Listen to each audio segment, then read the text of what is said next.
ఈ అవకాశం గారికి నా వందనాలు. వాక్యంలోని సారాంశం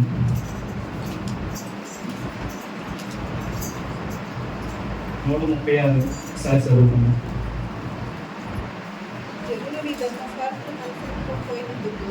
జనులు నీ ధర్మశాస్త్రము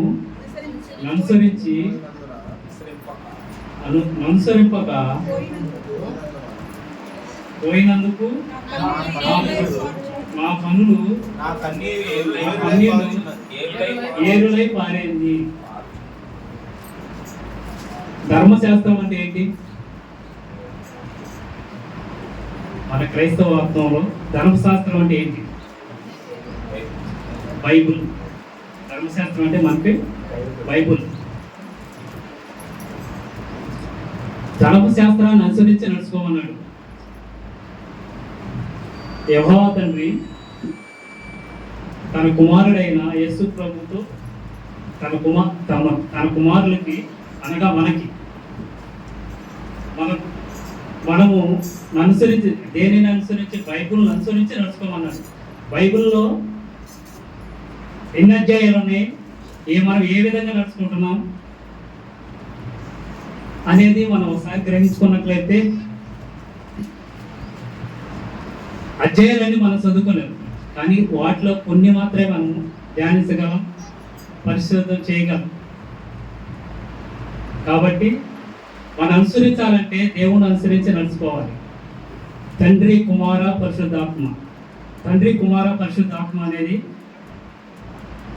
మన పితరులు కనుగొన్న విధానం. అది కాడ బైబుల్ మనకి తెలియజేసింది, మనం సొంతంగా నేర్చుకున్నది కాదు.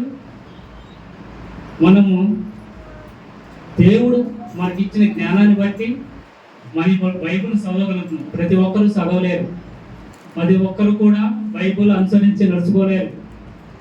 దేవుడు కృప ఎవరి మీద అయితే ఉంటుందో, దేవుడు కట్టడలలో ఎవరైతే జీవించగలరో, దేవుని అనుసరించి ఎవరైతే నడుచుకోగలరో వారు మాత్రమే బైబుల్ అనుసరించి నడవగలరు. ఇప్పుడు నేను ఇక్కడ నుండి చెప్తానంటే దేవుడి కృప వల్లనే. అది నా యొక్క అనుభవం కాదు. నాకు బైబుల్ అంటే కూడా నాకు తెలియదు, చదువుతూ కూడా నాకు రాదు. కానీ ఈ అవకాశాన్ని నేను నేర్చుకున్నానంటే అది ఈ అవకాశం నాకు ఇచ్చిన అయ్యగారి ద్వారా నేను ఆయన చెప్పిన వాక్యాన్ని బట్టి అనుసరించి నడుచుకుంటున్నాను. కాబట్టి నేను ఈ విధంగా చెప్పగలుగుతున్నాను. నాకు చదవటం రాదు, కానీ చెప్పిన వాక్యాన్ని గ్రహించి శ్రద్ధగా ఎవరైతే నడుచుకోగలరో వారే దేవునితో సహవాసం చేయగలరు. ఇది సత్యం. కనుక ప్రతి ఒక్కరూ కూడా దేవుడు అనుసరించి నడుచుకోండి. బైబుల్ అనేది మన ఒక జీవ గ్రంథం, దాన్ని అనుసరించి నడుచుకుందాం. ఈ చిన్న మాటలు దేవుడు దీవించగలరు.